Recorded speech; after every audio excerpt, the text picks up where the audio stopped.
c'est un exploit, une performance tentée et réussie aujourd'hui par Thierry Boucher. Ronnie Poutereau. Alors pas trop éprouvé par ce trajet? Un petit peu quand même, si. Ça a été assez dur. Est-ce que les côtes vous semblaient beaucoup plus difficiles pendant le trajet? Bah, à vrai dire, jusqu'à présent, le parcours a été assez régulier et j'ai pas encore rencontré les grosses difficultés, je pense. Et vous allez le voir, l'arrivée du monocycliste Thierry Boucher à la fin de son tour de monde, vous voyez, sur la place de la cathédrale, mais une performance qui n'en est pas moins remarquable.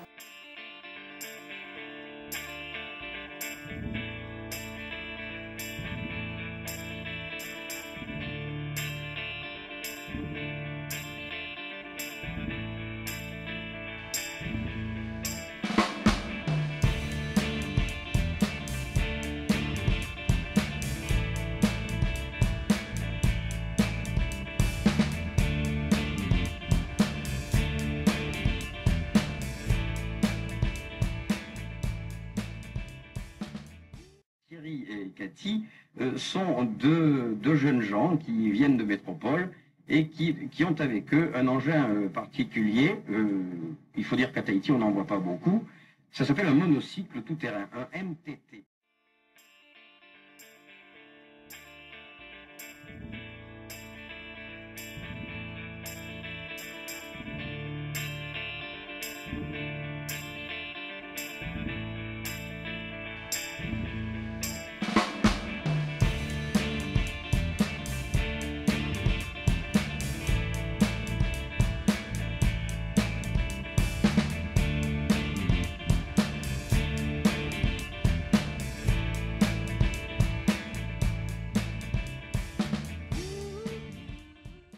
Boucher.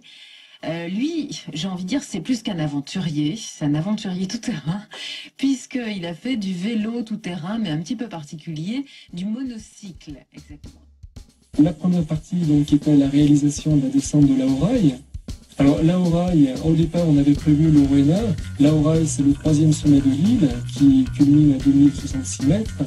Et donc, comme je vous disais, on avait prévu la descente de l'Oroena, mais les conditions sur place étaient plus difficiles qu'on le croyait, c'est-à-dire que c'est pas que ce n'était pas tracé, mais ce n'était pas défriché, et il nous aurait fallu de nombreux jours à travailler l'itinéraire au coupe-coupe et même des semaines pour arriver au sommet. C'était pas l'objectif voulu.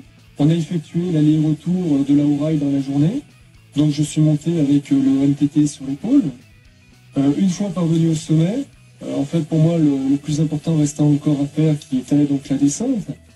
Contrairement aux autres randonneurs pour qui la montée était en fait que l'objectif était atteint. Et après donc la descente, la première partie jusqu'au refuge a été assez technique, c'était assez difficile parce que bon, c'était en plus très impressionnant.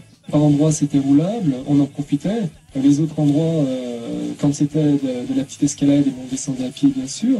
Et l'important c'était d'enchaîner un maximum les passages et donc un maximum de continuité. Et donc ça a été comme ça jusqu'au refuge. Après le refuge, il y a une partie qui n'était pas du tout praticable. Pourquoi? C'était des passages câblés, c'était des racines enchevêtrées. Donc, et assez raide, ça correspondait à presque de la petite escalade. Et suite à un passage dit le passage dit du diable, après la descente était possible intégralement. C'était un chemin comme les GR qu'on rencontre par ici. La descente de l'Aorai, bon, c'était pour montrer le côté MTT montagne, c'est-à-dire que l'intérêt à ce moment-là, c'était la descente, c'était la difficulté et l'engagement par rapport à une descente avec cet engin. C'était le premier point à mettre en valeur. Le deuxième point, ça a été donc la traversée de l'île, qui a consisté à mettre en valeur plus le côté MTT nature, c'est-à-dire évoluer sur des pentes douces, soit en montée, soit en descente, et montrer un petit peu que c'est un moyen écologique, je dirais, de découvrir la nature, découvrir l'environnement. On est monté jusqu'au col du Rufao, qui culminait à peu près à 1000 mètres, et nous sommes redescendus par une très très longue descente jusqu'à Papenaud. Et donc c'est la rivière de la Papenaud qui descend. Et là, on a traversé une multitude de fois des gués. Les gués, en fait, c'est la rivière qui descend de la montagne. Et vu que nous, on suivait cette rivière, de nombreuses fois, on est obligé de la traverser. Dans ces cas-là, je ne roulais pas.